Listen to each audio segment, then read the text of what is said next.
Volume 3. Βέβαια με τον Χατζηδαδόρου ήταν να προπονείται. Να κάνουμε λίγο ζέσταμα με την κάλτσα. Φίλε με την κάλτσα. Θα νερώσει τα ποδαράκια. Ιωάννη, θα μας περιγράψεις τι κάνει ο αθλητής. Κάνει ένα εμπρόστιο λάξιμο.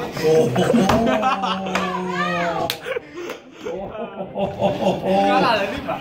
Σωστότατος. Εμπρόστιο λάκισμα. Ναι, ισχύει, ελάτε λίγο εδώ. Ωραίο. Ένα εμπρόστιο λάκτισμα και ένα λάκτισμα Εμπρόστιο εκ των πάνω προς τα κάτω του σώματος στον αντίπαλο, έτσι ώστε να βρεθούμε σε πλεονεκτική θέση για την δεύτερη ολοκληρωμένη επίθεση, το οποίο το λάκτισμα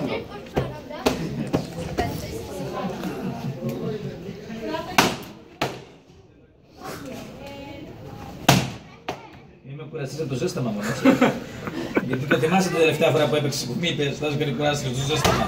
Που σου έλεγα παίξει να ξυπνήσεις, γιατί κοιμόσαι όρθιος. Τότε που πετάξει το νερό. Ναι. Κοίταξε, την πάτσα τη φας πάλι σήμερα, έτσι, για να δημιουργούμε τις καλές καλές συνήθειες. Την πατσόλα θα την φας. Κάνει και εσύ σε κάποιο ζώο. Κατά λίγο πιο γρήγορα. Εντάξει. Λίγο πιο γρήγορα. Και γενικώς πάνω από άλλο ο αθλητής μας. Πού πάτε? Από πλάγια ήταν αυτό. Πρόσεχε την τσάντα, έχει φυσικά εμπόδια. Τώρα θα αλλάξουμε τη τεχνική και θα κάνουμε Κυνηγιόμαστε με το στόχο. γιο πιτσάκι ντόλ. Είναι μια δύσκολη τεχνική που μόνο ο Νίκος μπορεί να την εκτελέσει, να το ξέρετε. Μην το προσπαθήσετε στο σπίτι. Και μην χτυπήσετε το χέρι μου, παίζουμε μετά.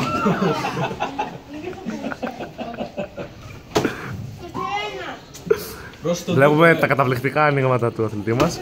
Δεν κρατάς με το άλλο χέρι καλύτερα το γιοψάκι. Και το τόλιο. Αυτό είναι το κακό χέρι. Αυτό ποιο. Να μην κοπανείς το πόδι στον τοίχο μου. Θα κοπανίσεις το πόδι στον τοίχο του. Όχι, βρε.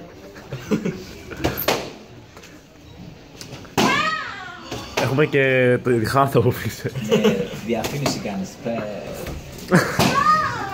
Εσύ γιατί φωνάζεις. Πρέπει να πας παράθυνα και συνετέλεια.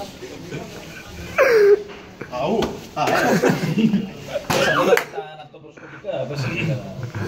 Τραβάω κουμπί. Στο τέτοιο, στο κουμπιάκι. Το κόφι. Άρα εδώ είναι επικίνδυνα τα πράγματα, επειδή έχουμε το δεξί μας χέρι το οποίο έχουμε χτυπήσει. Πάντα να κάνει πάρτι.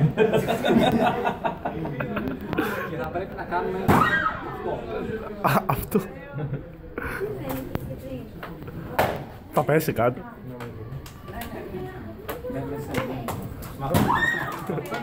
Το ντουέτο. Να αλλάξουμε. Αλλάξτε παρακαλώ τεχνική. Εξηγήστε το κάμερα. Και τον Νίκο. Στροφή. Καλά, σκοτωθεί εδώ πέρα. Να εξηγήσουμε στους τηλεθεατές μας. Από εδώ.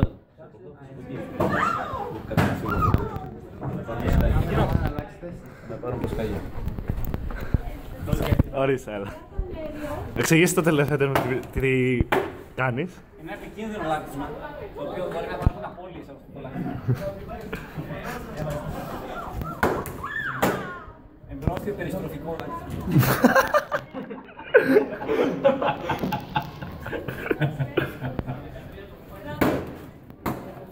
Κοιτάξτε, μην μου έρθει καμία, τον καφέ σκέφτομαι.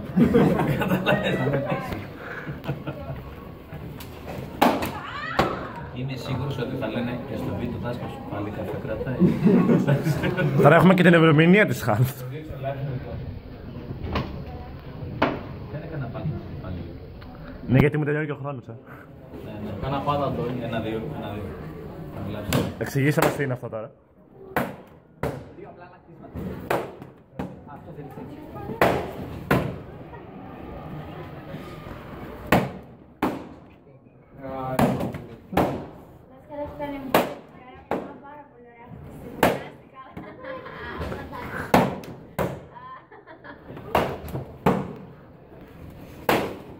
Και ένα τιτσάκι.